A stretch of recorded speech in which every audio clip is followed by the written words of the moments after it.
everyone, and welcome to another episode of Crafty Beer Reviews. Today I will be reviewing the latest release from Stone. This is a collaboration between them, Chris Banker, and Insurgente. This is the Xocoveza Mocha Stout. Now, I've been looking forward to this one for quite a while. I think this is going to be a really unique beer. They are using cocoa, coffee, peppers, vanilla, cinnamon, and nutmeg. So awesome stuff. This was the winner of the homebrew contest that Stone holds every year. As you guys probably remember, Ryan Rashawn won it last year, so big shout out to you, buddy. Now, this is a very fresh bottle. This is only about 5 weeks old at time of reviewing, so super fresh, definitely cool. And before I get into the review, I just want to point out two interesting things on the bottle. One, on the side of the bottle they say drink fresh, and it's no wonder because a lot of the adjuncts that are put into this beer, namely the peppers, coffee, all that kind of stuff, really do fade with time. However, in a lot of the blogs and videos Stone's put out, they recommend cellaring it, so you know what? I thought, what the hell, hopefully this beer is good, so I bought another bottle at, the time that I got this one, so we shall see how it ages. And the other cool thing is they put the pronunciation of Xocoveza on the front of the bottle. Awesome, because I wouldn't know how the hell to pronounce it otherwise. So guys, let us go ahead and check out the aroma. Oh man, that is nice. So right away, I'm definitely getting the peppers. It's really that kind of smoky pepper skin. It's not, like heat or anything like that, just definitely the skin. After that, I'm definitely getting the chocolate. It's kind of like this cross between milk and dark chocolate. I'm definitely getting a little bit of that kind of, spiciness from like the cinnamon and nutmeg.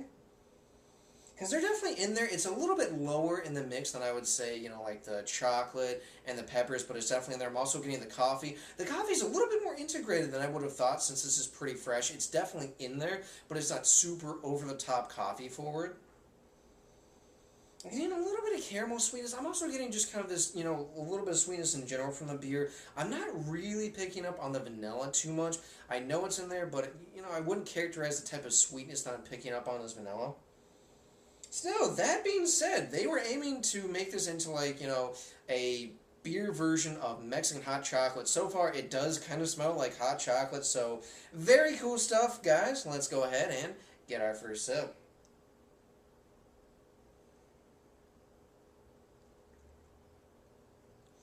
Oh, wow. Wow. That's interesting. So, this is actually pretty different tasting in terms of the order from the aroma. So right away I'm definitely getting that nice milk chocolate sweetness. I'm definitely getting the dark chocolate right up front. I'm also getting a lot of cinnamon up front. I'm getting nutmeg kind of more in the center. And the peppers are really, they come in more on the back palate, which I like a little bit better. I will say that, and they kind of linger there as well. Wow, yeah. Again, right up front, that chocolate, and it really does have this nice cross between kind of that milk sweet chocolate and then also that kind of, semi-bitter dark chocolate as well. I'm definitely getting the coffee. It's not super roasty, it's not super in your face or strong or anything, but it's just really well integrated in there. Again, definitely getting the cinnamon and nutmeg. I'm getting those a little bit more than I did in the aroma, which I'm glad because I was worried they were going to get buried just a little bit too much, but they're definitely in there. And again, the peppers, they kind of come in, mid-palate, kind of the back end, and they just kind of linger on your palate as well. You also get a little bit of that kind of spiciness from the cinnamon nutmeg, just, lasting on the palate as well. Now, the one thing I will say, I'm not picking up on a ton of vanilla. I do get a little bit more vanilla in the taste than I did in the aroma, because I really wasn't picking up on any of the aroma, but it's definitely in the taste, which I really appreciate, so that is very nice. Wow. Yeah, this is perfect, especially because around here, it's getting cooler in Ohio. It's getting to be hot chocolate weather, and this is really nice.